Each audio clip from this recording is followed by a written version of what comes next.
Sobat Maestro, sesaat lagi kita akan bersama-sama mengikuti program Hidup Sehat Pilihan Kita. Selamat mendengarkan. Membuat wajah berseri, diet yang seimbang, tubuh terlihat indah, udara yang bersih, jadikan hidup semangat, pengendalian diri, itu pemenang sejati. Hidup sehat, anugerah Tuhan. Hidup sehat, sangat berharga. 10 hukum kesehatan. Hidup sehat, pilihan kita. Salam sehat, para pendengar yang dikasihi Tuhan. Kembali lagi saya, Dian Situmorang. Dan saya Cucu Elia. Menjumpai Anda sekalian dalam program Hidup Sehat Pilihan Kita. Program yang membahas tentang 10 hukum kesehatan ini dapat menjadi resep yang mudah dan murah untuk mencapai kesehatan yang prima dan mempertahankan kesehatan secara menyeluruh, baik jasmani, pikiran, rohani, dan sosial. Adapun 10 hukum kesehatan itu disingkat dengan singkatan Hidup Sehat. Yang pertama, H. Hati yang gembira. I. Istirahat yang cukup. D. Diet yang seimbang. U. Udara yang bersih. P. Pengendalian diri. S. Sinar matahari yang cukup. E. Energik berolahraga. H. Hubungan sosial yang baik. A. Air jernih yang cukup. Dan yang terakhir T. Tuhan yang terutama. Hati yang gembira adalah obat yang manjur, istirahat yang cukup. Salam sehat para pendengar Maestro yang budiman. Bertemu kembali dengan program kita, program Hidup Sehat Pilihan Kita. Dan pada hari ini kita akan melanjutkan dengan sebuah topik, kolesterol, bahaya dan manfaatnya. Dan kita akan berbicara bersama pembicara kita yang tidak asing, yaitu Dr. Larry Tumalun, dokter spesialis gizi klinik. Salam sehat, dokter. Salam sehat Pak Cucu, dan salam sehat juga untuk pendengar Maestro di mana saja berada. Baik, dokter, sehubungan dengan tema yang kita sudah rencanakan bahwa kita membicara tentang kolesterol, dok, ya? Iya. Nah, mungkin secara awam kita sering melihat, dok, bahwa ada mendengar bahwa penyakit-penyakit kronis yang dialami oleh para pasien, kita sebut ya, itu sepertinya ada kaitannya dengan kolesterol. Nah, apakah memang kolesterol itu sangat berpengaruh untuk menimbulkan penyakit-penyakit kronis tadi? Baik, terima kasih Pak Cucu. Jadi memang ini jadi masalah ya sampai saat ini. Ya, kolesterol itu masih menjadi masalah karena banyak sekali pasien-pasien yang dirawat sudah ada kolesterolnya dan sekarang masih tetap tinggi. Ada juga pasien-pasien yang nggak tahu, cuma medical check up aja, nggak ada gejala, tiba-tiba kok kolesterol saya tinggi. Ya. Jadi kolesterol tetap jadi masalah. Tapi kalau pertanyaan apakah kolesterol ini yang menyebabkan sampai terjadinya penyakit kronis, jawabannya ya. Tetapi ada lagi bahwa kolesterol ini bukan satu-satunya. Asam urat, gula darah, ya, penimbunan lemak dalam tubuh juga menjadi faktor risiko yang sama dengan kolesterol. Sama kuatnya penyakit, ya. Betul, untuk menyebabkan terjadinya penyakit-penyakit kronis, kanker, penyakit jantung, hipertensi, stroke, kencing manis dan lain sebagainya. Dan itu berkaitan, dok, kelihatannya kepemilikan. Pada dasarnya ya. Pada dasarnya ya. Sekarang penelitian menunjukkan bahwa saling terkait satu dengan yang lain. Kolesterol naik, asam urat bisa naik. Asam urat naik, gula darah bisa naik. Makanya sekarang ada yang disebut sebagai multimorbidity. Jadi ada orang yang memiliki faktor risiko yang bukan cuma satu. Asam uratnya tinggi, kolesterolnya tinggi. Ya, kemudian gulanya tinggi, asam uratnya tinggi. Ya, bukan boleh diulang, ada yang istilahnya tiga-tiganya tadi? multimorbidity. Jadi orang dengan dengan risiko kesakitan yang multi, banyak faktor. Jadi bukan cuma satu, bukan cuma kolesterol aja. Kolesterol ya. Betul. Baik, kalau begitu Dok, kita coba awali dengan melihat manfaat dan bahaya dari kolesterol itu sendiri. Oke, jadi sekarang kita berbicara tentang kolesterol. Awalnya, mari kita belajar untuk membedakan kolesterol karena kalau kita nyebut kolesterol dianggap sama. Pada dasarnya kolesterol itu ada dua bagian besar. Yang pertama adalah kolesterol diet. Kolesterol diet maksudnya kolesterol dari makanan. Yang makanan yang paling tinggi kolesterolnya adalah kuning telur. Ini dari sumbernya berarti ya? Dari sumbernya. Jadi kolesterol diet namanya. Kenapa ini kita perlu pahami? Karena kolesterol diet itu berbeda dengan kolesterol di dalam tubuh, terutama di darah. Jadi menghasilkan juga di dalam itu? Ya, betul. Jadi di darah manusia itu kan kita kalau nyebut kolesterol saya tinggi, itu kan maksudnya kolesterol di darah. Benar kan? Pemeriksaan profil lipid kita, misalnya kolesterol total kita 260 misalnya. Nah, itu kan yang kita sementara bicarakan adalah kolesterol di dalam darah. Yang sudah ada dan sudah jadilah di dalam tubuh kita. Dan seperti yang Pak Cucu sebutkan tadi, kolesterol di dalam darah bisa dihasilkan bisa yang berasal dari tubuh sendiri, namanya kolesterol endogen. Bisa yang dimasukkan dari luar, namanya kolesterol diet. Diet tadi. Jadi kolesterol diet berbeda dengan kolesterol darah. Maksud saya berbeda gini. Karena tidak selamanya kolesterol dari diet itu menyebabkan peningkatan kolesterol di dalam darah. Oh gitu ya. Makanya kalau ada pemahaman ini kita bisa membedakan. Walaupun ada masuk dari sumber diet tadi, belum tentu dia akan meningkatkan kolesterol di dalam darah, walaupun berlebihan. Bisa seperti itu, Dok ya? Justru seperti itu yang terjadi. Karena ada hal lain yang justru saya mau sampaikan pada kesempatan ini. Jadi artinya tidak berbanding lurus ya? Tidak berbanding lurus. Tidak berbanding lurus. Sepertinya banyak orang belum paham seperti ini, Dok ya? Karena tidak bisa membedakan antara kolesterol diet dan kolesterol di dalam darah. Kalau kita sudah bisa membedakan itu, maka kita bisa mengetahui apa saja yang menyebabkan peningkatan kolesterol di dalam darah. Jadi mungkin kalau mau diurutkan supaya kita bisa paham masalah kolesterol adalah kolesterol di dalam darah itu disebabkan oleh bisa produksi dalam tubuh yang banyak, atau memang kita terlalu banyak makan dari luar. Kalau kita terlalu banyak makan dari luar, saya tidak menyebutkan bahwa yang kita makan itu kolesterol, belum tentu. Nah, jadi sekarang maksudnya saya kita pisahkan. Kolesterol di dalam darah bisa disebabkan karena terlalu banyak dibentuk oleh tubuh. Pada penyakit tertentu itu bisa terjadi. Jadi liver menghasilkan kolesterol, naik kolesterol dalam darah. Walaupun orangnya mungkin puasa, nggak makan-makan, kolesterol bisa naik karena liver menghasilkan. Itu satu. Yang saya mau bicarakan sekarang adalah yang dari kolesterol diet.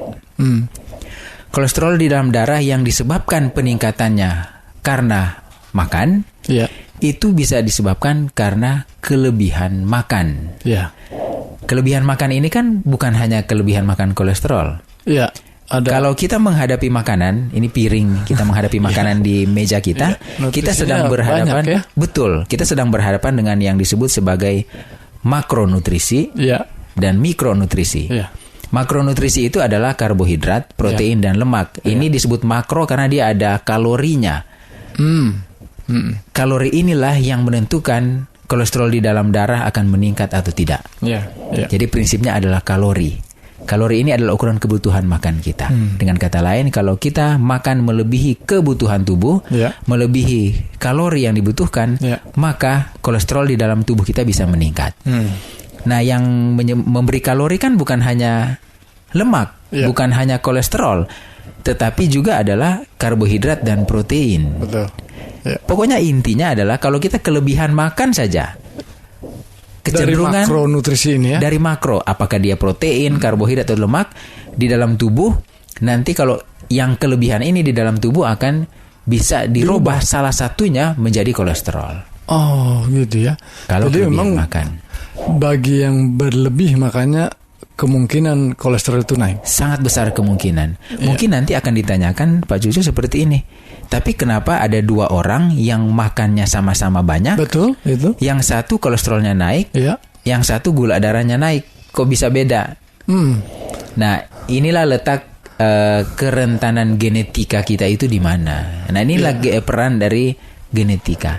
Sudah terbentuk di dalam ya. Iya, kalau saya punya turunan orang tua yang bermasalah dengan kolesterol sebelumnya, kakek nenek saya misalnya ada masalah penyakit jantung karena kelebihan kolesterol dan sebagainya, maka ketika saya menerapkan pola hidup terlalu banyak makan melebihi kebutuhan, kemungkinan besar di tubuh saya itu gangguan jadi. Betul, gangguan metabolisme yang akan lebih dulu terjadi adalah gangguan kolesterol sehingga kolesterol saya bisa naik.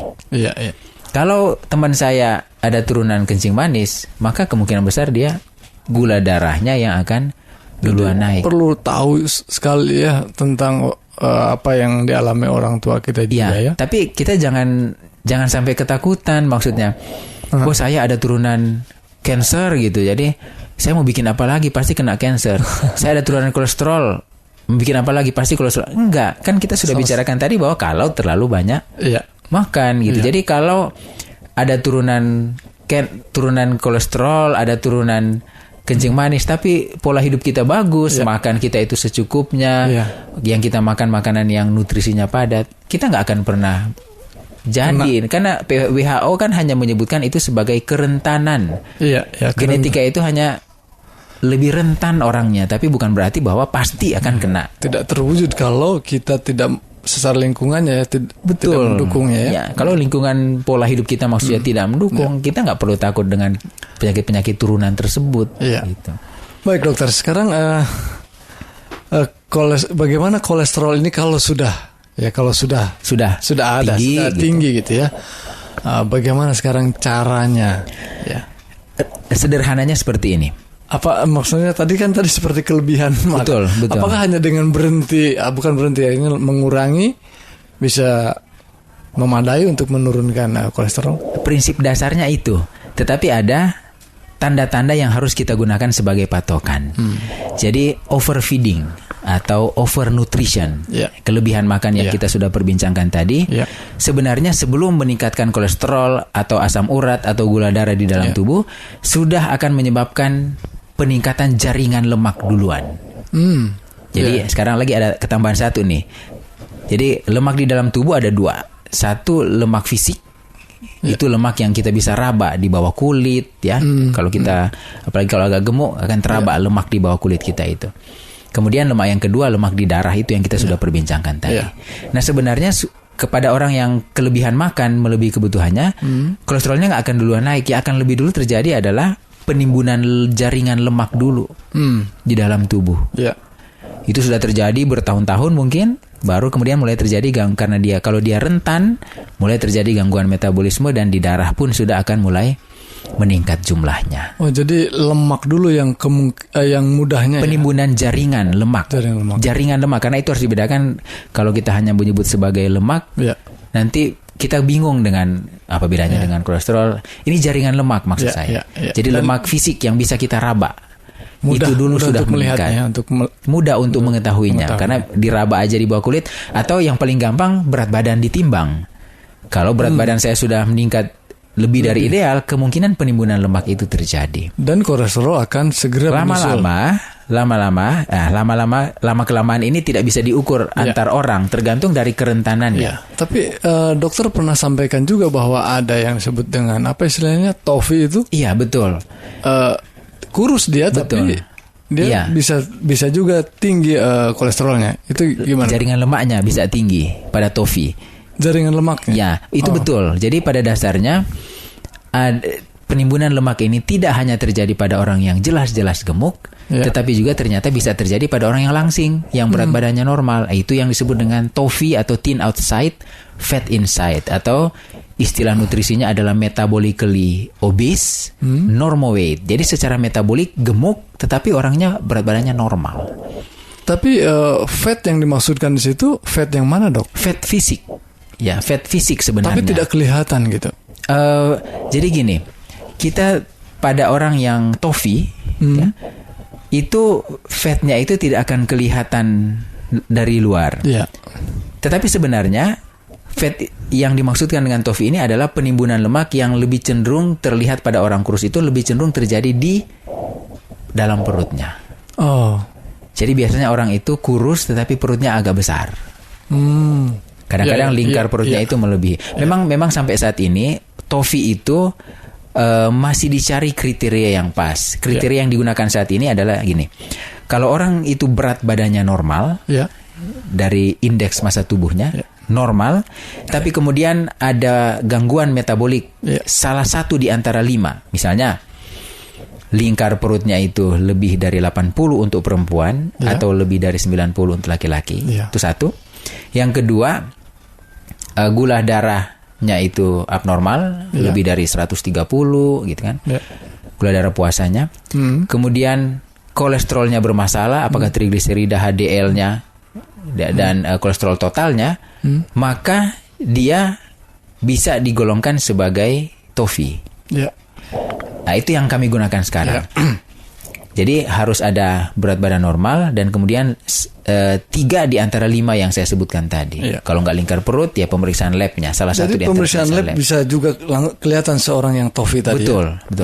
Nah, tetapi sekarang karena kemajuan teknologi, sebenarnya sudah ada alat untuk langsung bisa melihat TOFI pada orang yang belum ada kelainan laboratorium. Nah, kami di Rumah Sakit Advent punya alat itu yang disebut sebagai bioimpedance analysis. Nah, mungkin yang perlu disampaikan pada pendengar Maestro, Dok, ya. Kalau sekiranya mau melihat lebih jelas untuk memeriksa, sudah ada alatnya di Rumah Sakit Advent. Alat ini lebih bagus karena sebelum terjadi perubahan angka-angka laboratorium, sudah terlihat bahwa memang lemaknya berlebihan karena alat ini menggunakan arus listrik, seperti timbangan menggunakan arus listrik, dan kemudian dirubah menjadi ukuran. Jadi orang berat 60 kilo misalnya, ototnya berapa kilo, lemaknya berapa kilo, lemak perutnya berapa banyak, akan terbaca dengan alat ini. Sehingga kalau lemaknya berlebihan, dia sudah bisa digolongkan sebagai TOFI sebenarnya. Karena lemaknya, walaupun orangnya normal, dan saya menemukan beberapa pasien yang masalah ini ada. Bahkan orang itu cenderung kurus, perutnya juga nggak kelihatan besar banget, tapi pas dicek dengan alat itu, lemak perutnya itu melebihi nilai normal. Baik, dokter. Kemudian kalau kita ingin lebih cermat lagi dalam mengelolanya, kalau kita sudah dapat kolesterolnya yang sudah mulai agak tinggi ya, melebihi ya. Melebihi itu berapa, dokter? 200? Di atas 200. Sekarang diyakini. Tapi ada penelitian yang menunjukkan kalau mau betul-betul terbebas dari masalah kelebihan kolesterol, harusnya tidak lebih dari 150. Tidak lebih dari 150. Jadi tapi lebih secara lagi ya. Betul. Tapi secara internasional kita masih menggunakan angka 200. Kemudian dengan pola yang kita mau sajikan sebagai pola hidup yang sehat, mana yang kita mau pilih sampaikan kepada yang sudah tinggi tadi? Betul. Mana yang yang harus dilakukan? Yang harus dilakukan.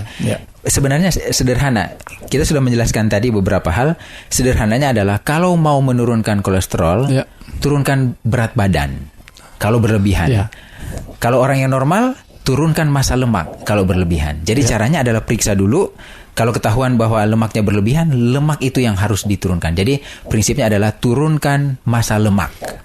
Karena baik pada orang kurus maupun orang gemuk. Apa itu termasuk penggunaan konsumsi dari makronutrisi tadi? Salah satunya mungkin karbohidrat artinya. Pasti. Karbohidrat jadi termasuk yang juga menyebabkan penimbunan massa lemak di dalam tubuh, perubahan komposisi tubuh adalah makronutrisi, bukan hanya lemak saja. Bisa karbohidrat, bisa lemak, bisa protein, tiga-tiganya. Karena tiga ini masuk di dalam tubuh, ketika dia melebihi kebutuhan, semuanya akan dirubah jadi lemak. Awalnya dirubah jadi lemak jaringan dulu. Kalau sudah jenuh, baru dia jadi menjadi masalah di lemak darah. Baik, dokter. Mungkin kalau kita menggunakan lebih banyak, ya dokter tadi bilang makronutrisi ya. Kalau kita menggunakan konsumsi bahan makanan yang mikronutrisinya banyak, bagaimana, dokter? Apakah itu menolong? Ini menarik. Jadi ada orang yang gemuk, tapi gemuk nih orangnya, tapi dia sehat, labnya bagus dan lain sebagainya, tapi lemaknya banyak. Ada begitu, dok? Ada. Nah, kecenderungan orang-orang seperti ini adalah orang-orang yang makan makanan sehat, tapi jumlahnya terlalu banyak. Sehat dalam arti mikronutrisinya cukup, sayur dia makan, buah makan, tapi terlalu banyak melebihi kebutuhan. Akhirnya orang itu jadi penimbunan lemak, tapi jadi dia gemuk, tapi dia belum ada tidak sampai pada masalah lemak darah yang terjadi gangguan pada lemak darah. Itu disebut sebagai metabolically healthy obese. Jadi secara metabolik dia sehat, tapi obesitas. Tapi para ahli mengatakan bahwa hati-hati ini tetap jangan sampai jadi faktor transisi.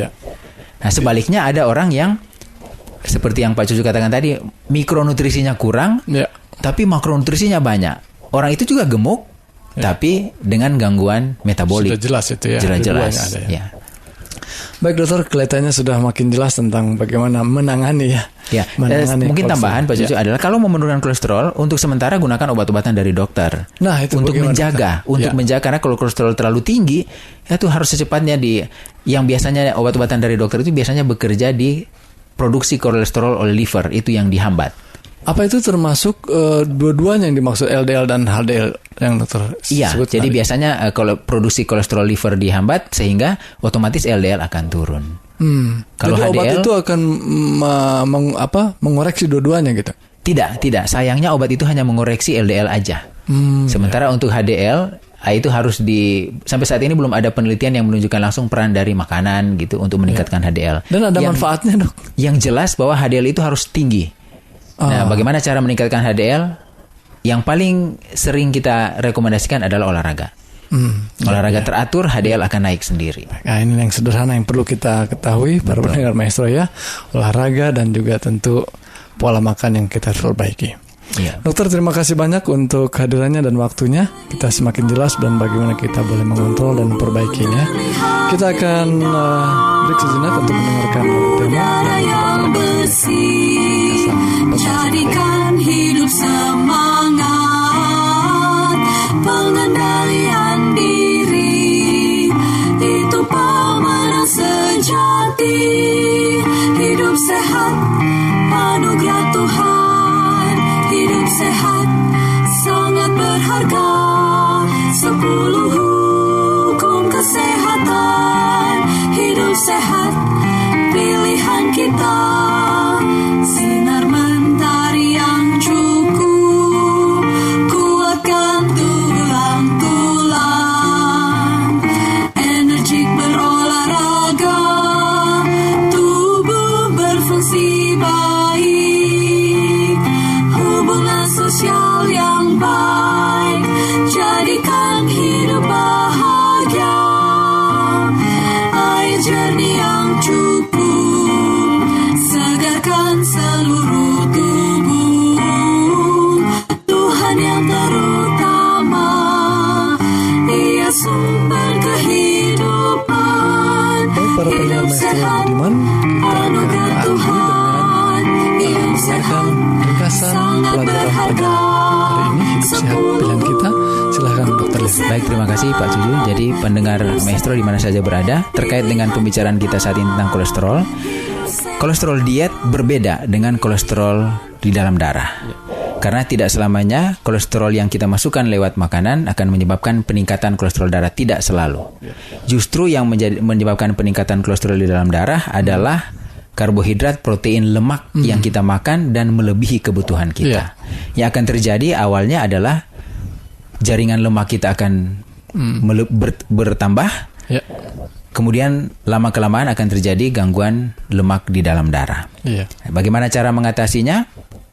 Turunkan massa lemak, itu saja. Cara turunkan massa lemak, batasi makanan kita, atur secukupnya, olahraga yang cukup. Baik. Terima kasih banyak dokter untuk penjelasan yang semakin membuat kita jelas ya. Baik, para pendengar Budiman, kita sangat berterima kasih untuk kehadiran dan apa yang disampaikan Dr. Larry.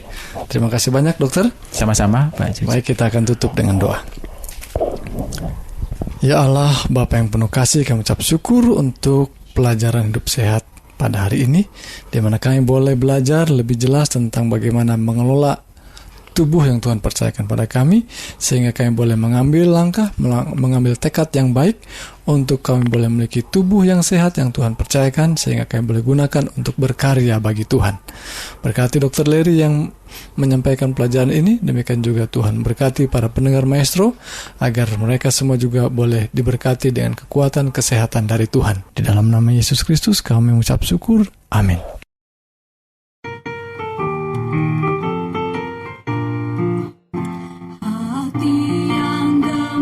Sobat Maestro, Anda baru saja mendengarkan program Hidup Sehat Pilihan Kita. Terima kasih atas kebersamaan Anda. Yang cukup membuat wajah berseri.